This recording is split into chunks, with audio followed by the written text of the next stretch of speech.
Hello, hello, hello. So, another case study from McKinsey. Let's go.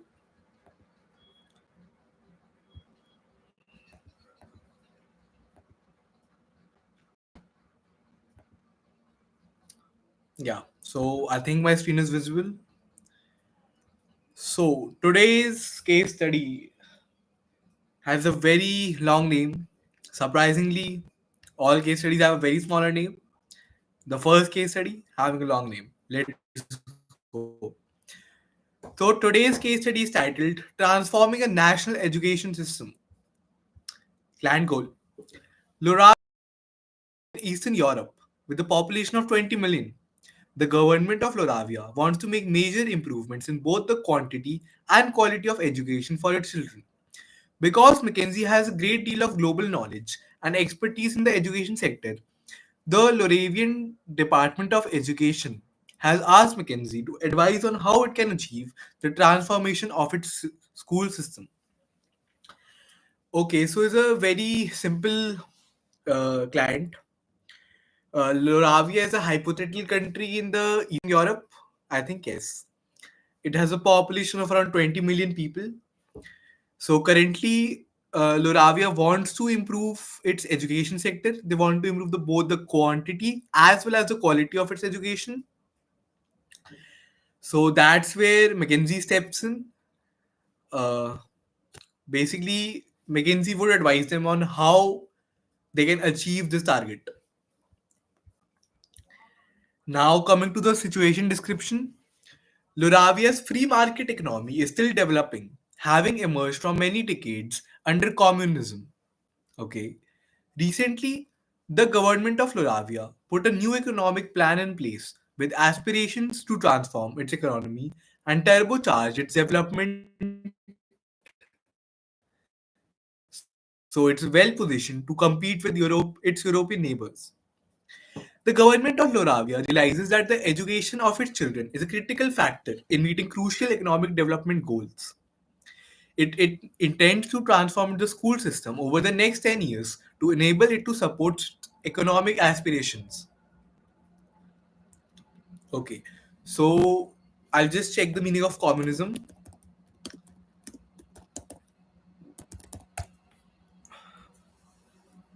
Yeah. So communism is a political system in which the state owns and controls all factories, farms, services, education. In our case, okay. So they have put a new economic plan that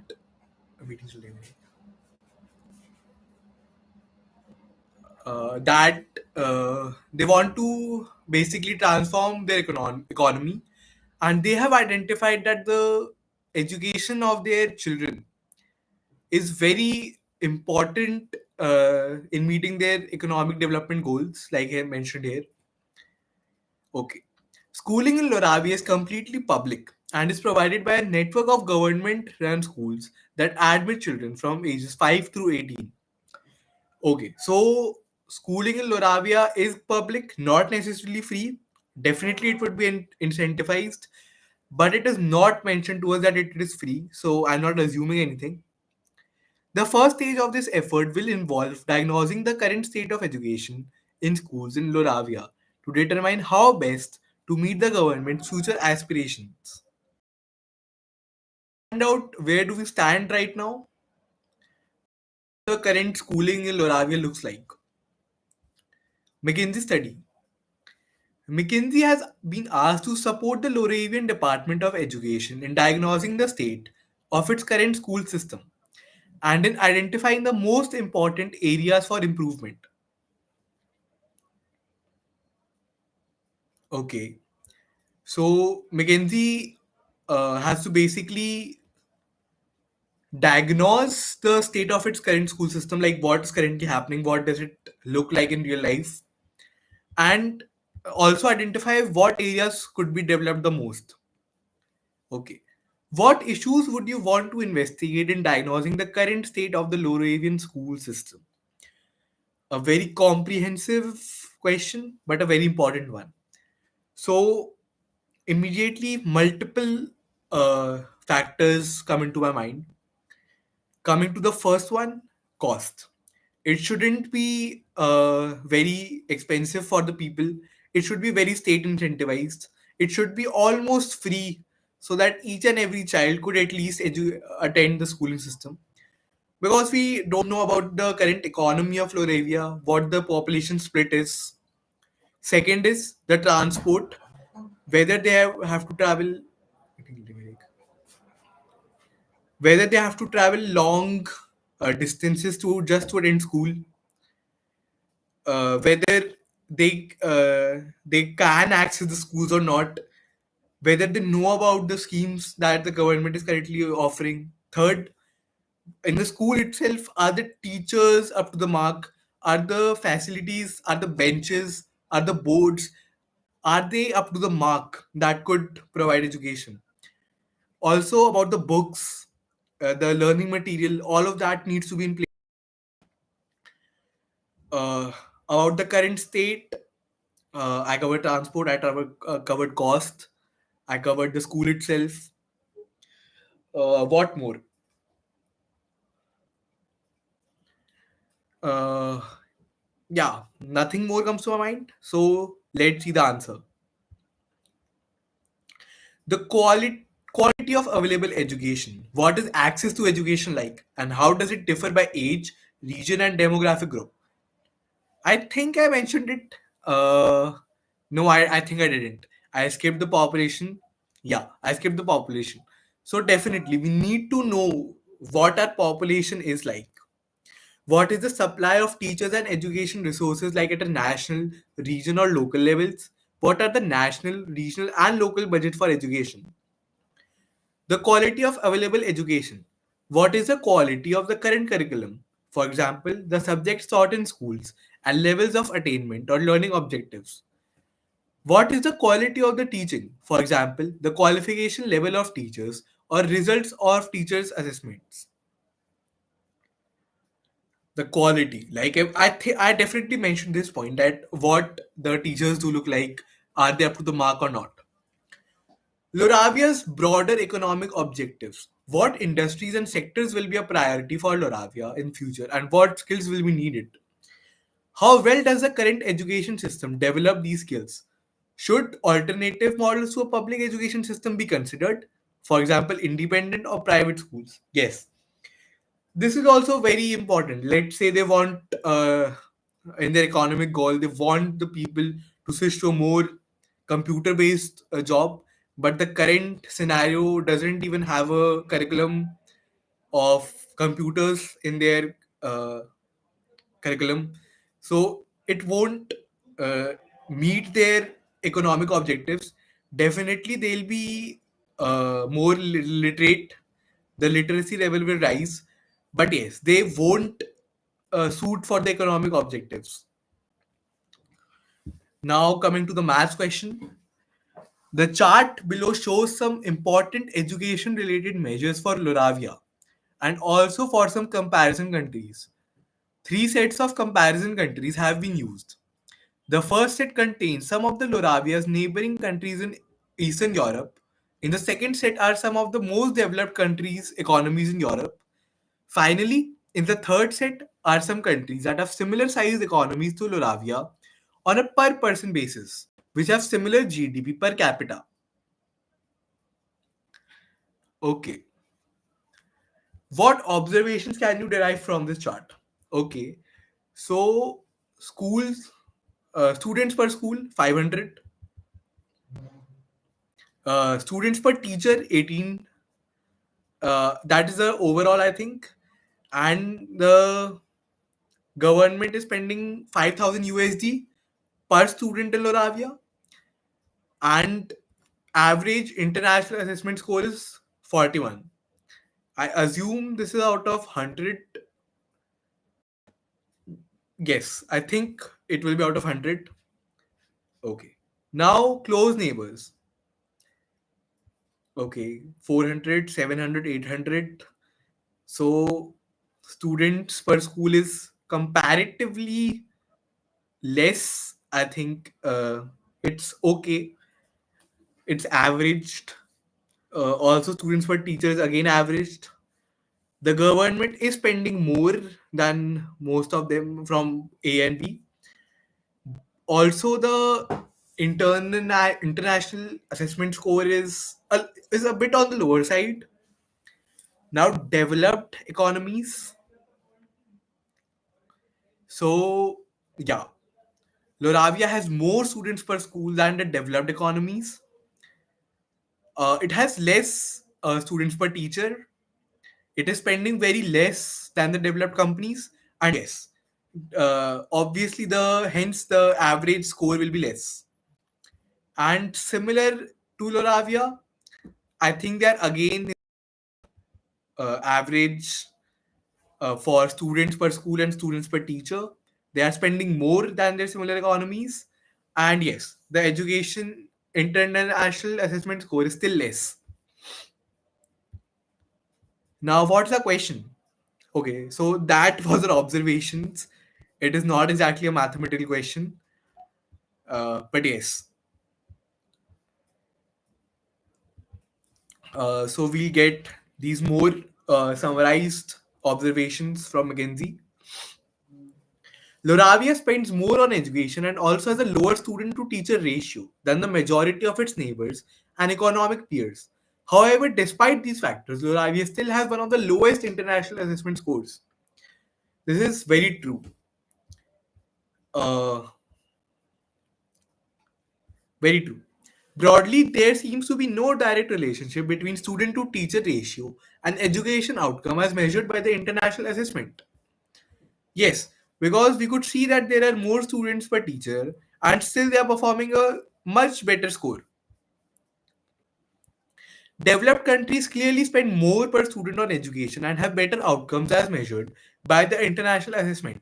However, among Lauravia's peers and neighbors, there is no clear relationship between spending and education outcomes.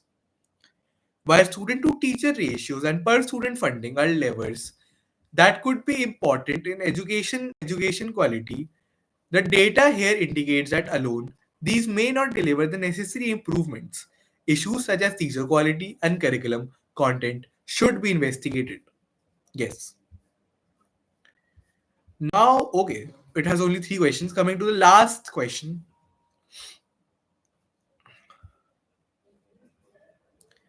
One of the Arabians educational department mentions neighbor country C as an example.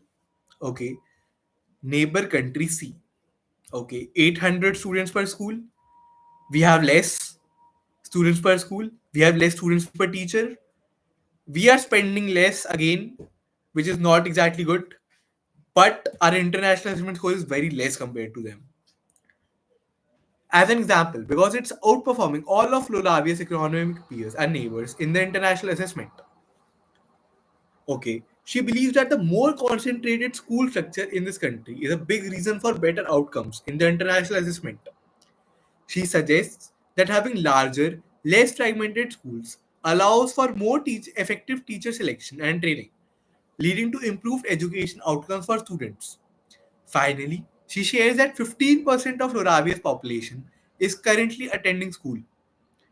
What would be the reduction in the total number of schools if in Laravia if it were to achieve the same average school size as neighbor country C? Okay, so this is more of a mathematical question.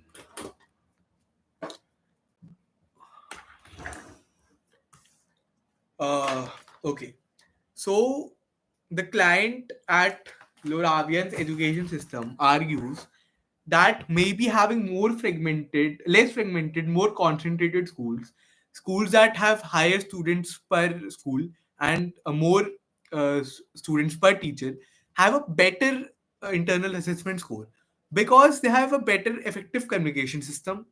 As the schools are not fragmented, there is more better training and selection of teachers because we don't need a large number of teachers. We could just get the best of those teachers. Also, because there are less number of schools, not exactly less, but yes, as the schools are more concentrated, there is a better reach per school. There is overall there is a better communication in the school. So now it is asked us to us that if we want to achieve the same average school size, then what should be the reduction in the total number of schools? Also, we know that 15% of Loravia's population is currently attending school. So we have a population of 20 million. Now 15% of that is just 15 by 100 into 20 million. That is 3 million people. 3 million people are attending school right now. Uh, we have 500 students per school. So the number of schools can be found out by 3 million divided by 500. 3 million is 30 lakhs for some of my Indian friends that don't know. 500.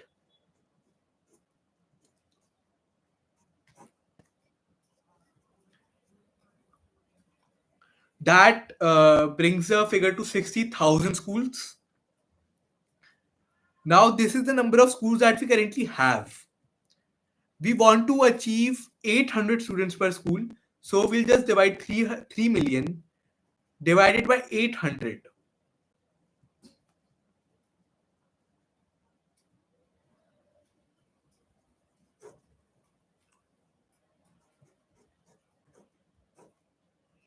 So 8 3 is 24, 6, 68, 7 8 is 56, 4, 8 5 is 40, 3750. Yeah. So that is the amount of 37,500 schools. This is the number of schools that we want to have. So the difference is 60,000 minus 37,500 divided by the original amount of schools, which was 60,000 again. So 22,500 in the numerator divided by 60,000 multiplied by 100 because we want it in percentage form. So this makes the figure 6, 3 is 18, carry 4, 45, 45, 7, 6 is 42, carry 3, 30, 6, 5 is 30. So 37.5%. We should have a reduction of 37.5% if we want to achieve the same ratio as in neighbor C. I'll just check the answer. 37.5%. Yeah. So I was correct. 15% times 20 million, 3 million. So 6,000 schools divided by 500 per school. 3750. So 2250 schools will be closed.